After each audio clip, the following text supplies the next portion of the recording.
Welcome! Come in. So guys, welcome to the official room tour! Yay!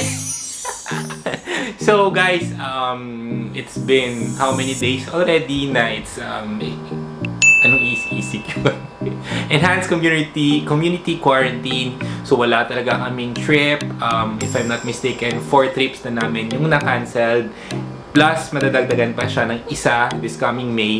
Kasi nga, we were supposed to be flying to China, Shanghai, China this coming May. Pero parang feeling namin maka-cancel siya.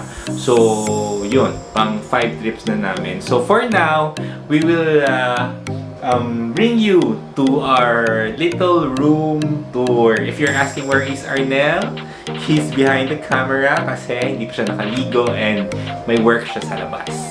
So, that's it!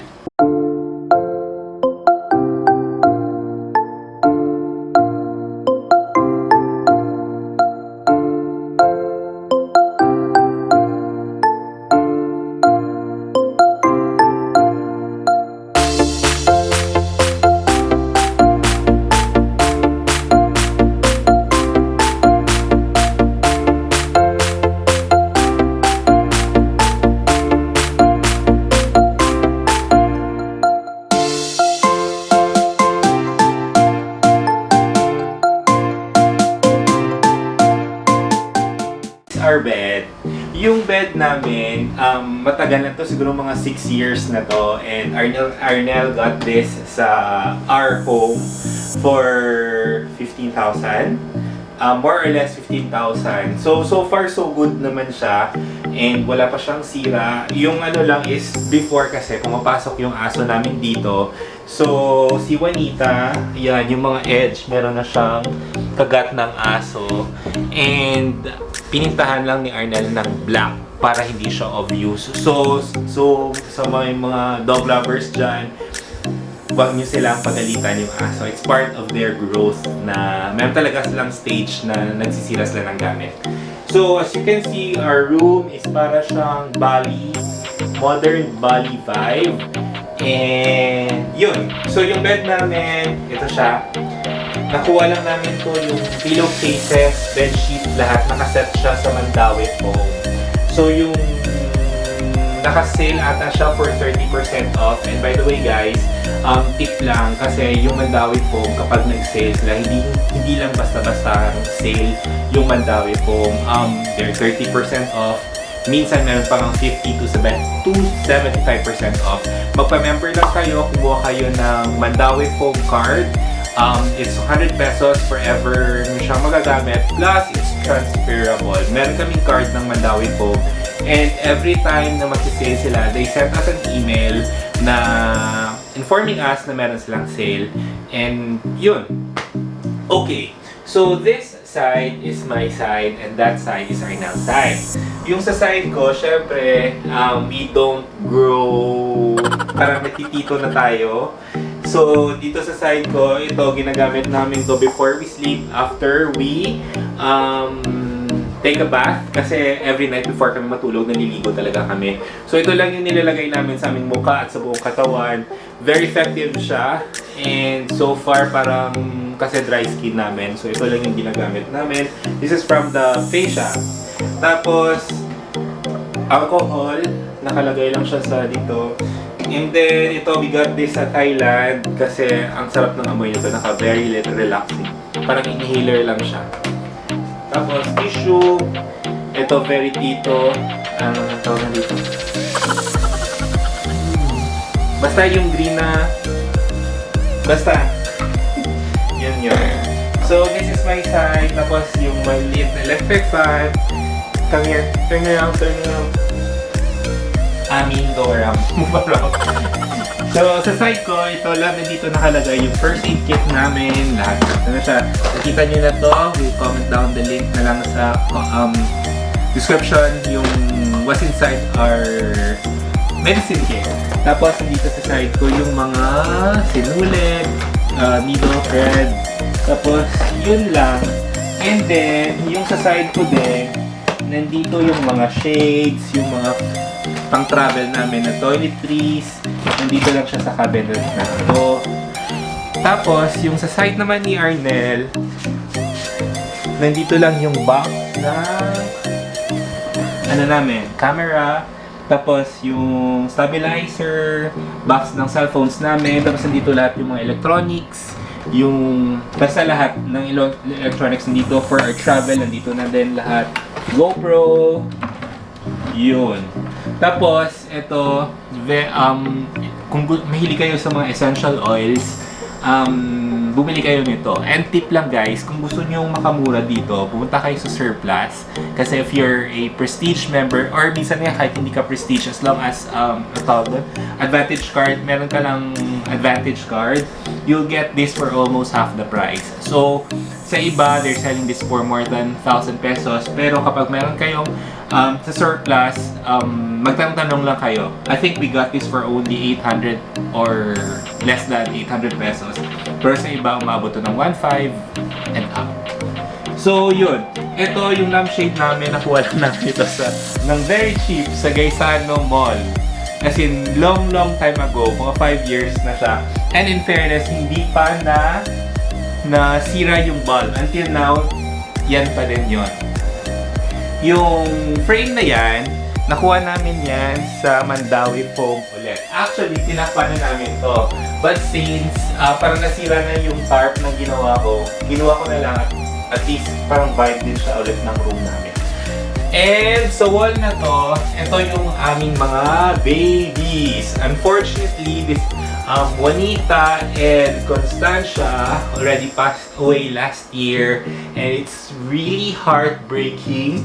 So, Juanita is our first dog, tapos si Tansha is our third dog. Both of them, wala na sila. Ang natitira na lang is si Puchuchot at saka si Ari. And guys, ako lang yung gumawa nito. Pinaprint lang namin sa photo studios yung picture, tapos binilhan lang siya namin ng frame. So, yun. Diba, astig? Para siya yung theme, nasa theme pa din siya ng parang tropical, Bali-ish something. Next! Dito naman sa side na to is our TV. Ilang inches to? 32. 32 lang, pero we're planning na palitan siya ng mas malaki. So guys, please don't skip that. Para pambili kami ng TV na malaki. And then, ito is nakuha lang namin sa Robinsons. Basta sa Robinsons lang namin ito nabili. Tapos, yung cabinet na to is yung original plan namin is magpapakustomize sana kami ng cabinet na hanggang dito. Kaso, when we went to isang department store dito sa Bacolod, which is yung Northwest Mandalagan department store, naka-sale ito. So, nung nakita namin naka-sale, kailangan namin ng isa pa. Kasi nga, para pantay. So, yun. Good thing, meron dalawa na lang yung natira. So, binili na lang namin. So, this side is nilagyan na namin ng briefs. At saka, briefs and boxer briefs. Tapos, dito yung mga socks. Tapos, t-shirts, tank top, and shirts din. Tapos, saka dito namang side is yung mga boxer shorts namin. Tapos dito yung mga receipts, lahat ng mga receipts, documents, lahat nandito lang yan. Tapos dito is yung mga panlakad namin na shorts, board shorts din. Tapos dito is yung mga formal na clothes, and dito is another documents namin. This one naman is pina-customize namin to somewhere dito din sa Bacolod. Si Arnel nag-design ito. So meron lang siyang dalawang drawer sa baba. And dito yung passports, mga craft stuff, everything. Same here. Yung mga scotch tape, double-sided tape, etc.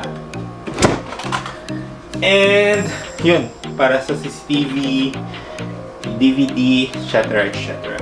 So dito nga, we are a very proud kami na Santo Niño devotee kami. So we got this.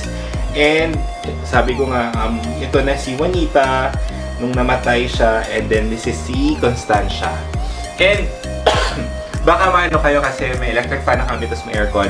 Kasi minsan, every time na matutulog kami, yung aircon, naka-timer lang siya tapos kasabay nung electric fan. So para mamatay yung aircon, meron pa kami electric fan and saka ma-maintain niya yung cold ng room, which is tipid-tip din yun. So wala, nandito lang yung bag namin, yung mga IDs na remembrance. Yun lang. And dito pala is, nabili namin to sa Manukan Country. If you happen to go here sa Bacolod and kumain kayo sa Manukan, merong man nagtitinda nito. Binili namin to kasi para siya kamukha ni Ari. Tapos, yung picture na to is 5 years ago sa Singapore, Universal Studios. This is our first country, out of a country trip, which is yung Singapore. Universal Studios, the best. Babalik kami doon. And then, ito, mga watches lang namin. So, yun lang. Sharpie, nandito din. And this one, guys, is makasave ng space. Para siyang console. Tawag ba dito? Or I don't know. Parang treasure chest. Nandito lang yung bag na binili natin sa Korea, which is pinagsisihan ko. Sayang yung 5,000. Yung mga maong pants namin nandito. And guys, para makatipid din kayo ng space sa room nyo, yung baba ng ng kama, lagyan nyo nito. So sa ilalim ng kama namin, meron kaming mga storage boxes. So 4 pieces siya. Isa, dalawa. So yung storage boxes namin is naka-label yan lahat. Isang box for our jacket, isang box for the linens, isang box for the floral shirts, jackets din, sweatshirts din. Parang ganyan siya. Yan. So this box is mga jackets lahat. Tapos, yung takip na sa loob lang. Yan. Tapos, nandito din namin nilalagay para makasave din ng space is yung trolley namin. Isa dito, na doon din sa kabila, yung isa. Tapos, ano pa? So, yun lang. And, para hindi mawala pala yung mga remote controls nyo, ito yung lagyan nito dito sa may pituan. Nakalagay lang siya. Nabili lang namin to sa Shopee for only, I think, 20 pesos. Kulang nga lang siya ng isa for the aircon. And yun lang. And by the way, guys, before we end this video, please follow us on our Instagram account, and also please like our Facebook page, and please don't forget to like and share and subscribe to our YouTube channel. Again, safety para sa lahat. Let's pray together na sana matapos na yung COVID na pandemic na to, so that tuloy-tuloy na yung biyahe namin. And please stay at home. Wag na matigas ang ulo. Let's follow kung anong sinasabi ng government for our own good din yun. So, that's it for today's vlog. Please watch out for our next vlog. Hopefully, makagawa kami ng fridge raid next week para meron kaming bagong video. So that's it for today's vlog. Pasensya niyo na yung buhok ko kasi hindi pa kami nakapagpagupit. Walang pagupit ngayon. And that's it. Bye guys!